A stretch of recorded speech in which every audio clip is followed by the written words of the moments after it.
दोस्तों, प्रेरक कहानियाँ में स्वागत है आपका। कहानी अंत तक ज़रूर पढ़ें और पसंद आए तो लाइक भी अवश्य करें।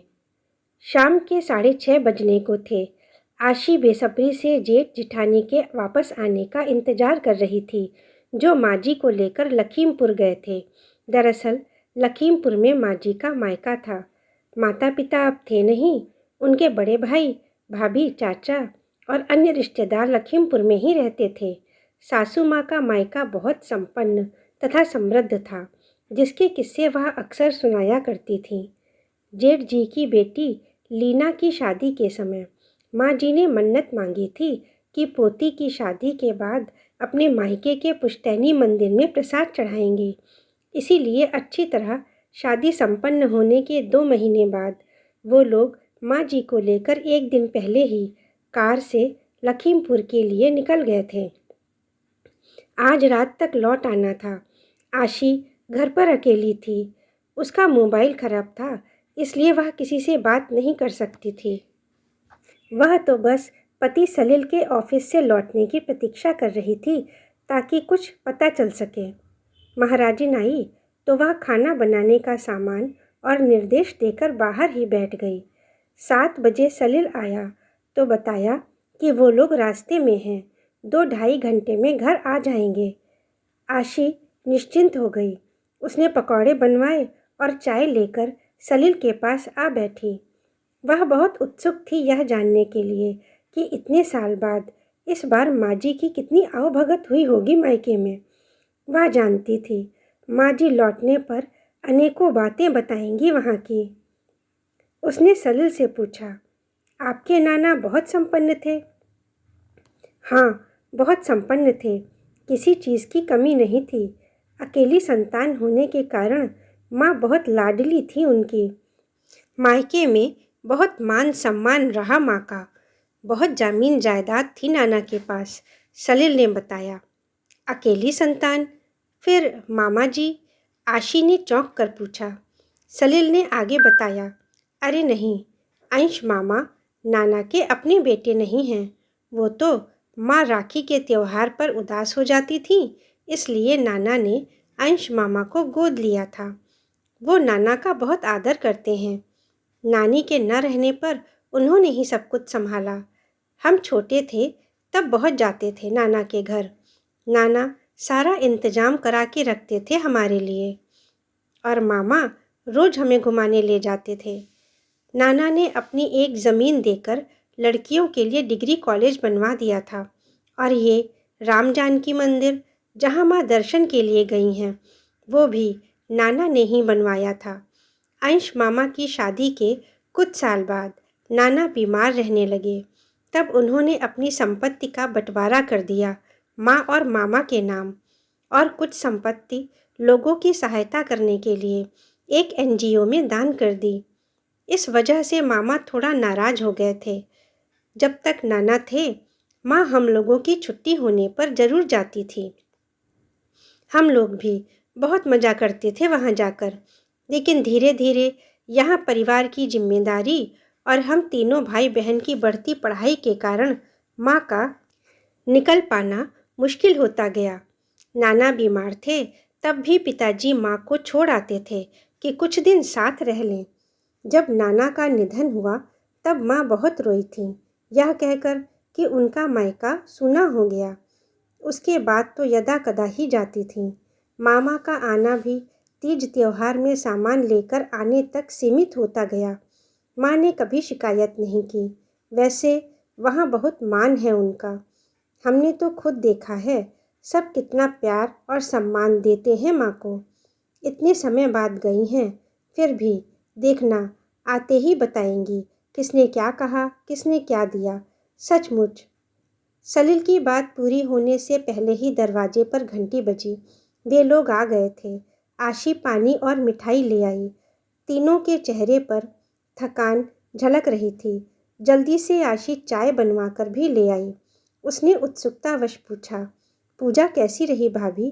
दर्शन हुए ठीक से? सब कुछ अच्छे से हो गया, पूजा भी और दर्शन भी। माँ के कहने पर प्रसाद वितरण भी करवा दिया।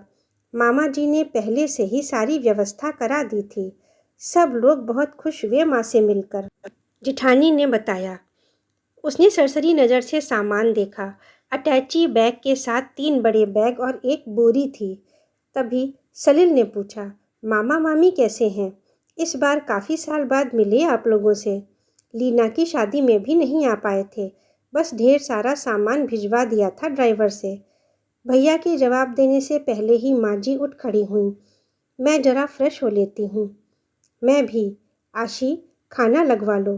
खाना खाकर आराम करेंगे, थकान हो गई है। उसे ध्यानमग्न देख जिठानी बोली, जी भाभी, कहकर वह रसोई में चली गई। वह समझ गई कुछ और बात है, क्योंकि माँ जी के चेहरे पर थकान के साथ उदासी के भाव देख चुकी थी वह। सलील और भैया बातें करते रहे। खाना लगाते समय वह केवल यही सुन पाई कि अब पहले जैसा नहीं रहा सब। समय के साथ बहुत कुछ बदल गया है। खाना खाकर सब सोने चले गए, पर आशी की आंखों में नींद नहीं थी। उसे याद आया, शादी के बाद उसके मायके से आए सामान को लेकर माँ जी कई बार तुलना करते हुए अपने मायके का गुणगान करती, उसे मध्यम वर्गीय होने का एहसास कराती। उसे बुरा लगता था। 1-2 बार उसने जवाब देकर कहा कि मेरे 3 भाई बहन और हैं, पापा को उन सब का भी करना है। परंतु माँ जी उसे कमतर होने का एहसास कराती रहीं। अभी लीना की शादी में भी माँ जी ने मामी द्वारा भेजे कपड़े और उपहार तारीफ कर कर के सबको दिखाए थे, पर उसके एवं जिठानी के मायके से आए उपहारों को गौड़ कर दिया था। उसने कहना चाहा, पर जिठानी ने समझाया था उसे, जाने दो आशी, माँ जी का स्वभाव है अपने पिता की संपन्नता का बखान करते रहने का, हमें ध्यान नहीं देना चाहिए। तब से वह कुछ नहीं बोलती थी। उसके दोनों बच्चों के जन्म के समय भी उसके मायके से आए सामान को देख माँ जी ने सलील के जन्म में आए सामान से तुलना कर डाली थी। तब वह मन ही मन रो पड़ी थी। कितना आहत हुई थी वह सब सुनकर। उस समय भी जिठानी ने ही उसे संभाला था। संभवतः वो ये उपेक्षा सह चुकी थी। सहसा विचारों का क्रम टूटा। एक गहरी सांस छोड़ते हुए उसने करवट बदली और सो गई। अगली सुबह भी माँ जी को चुप देखकर हैरानी हुई थी उसे। सलील से पूछा तो वह हंस कर बोला, क्या आशी तुम भी कमाल करती हो। वो बताती हैं तब भी अच्छा नहीं लगता, और अब नहीं बता रही तब भी। वह भी हंस पड़ी। यह सोचकर चुप हो गई कि सलील सही ही तो कह रहे हैं। फिर रोज के काम निपटा कर खाली हुई तो अपनी एक साड़ी में फॉल लगाने बैठी। तभी जिठानी उसके कमरे में सेलो टेप लेने आई और बोली, सुन आशी, कल लीना के घर कथा और रात का खाना है, हम सबको बुलाया है। कुछ खास है भाभी?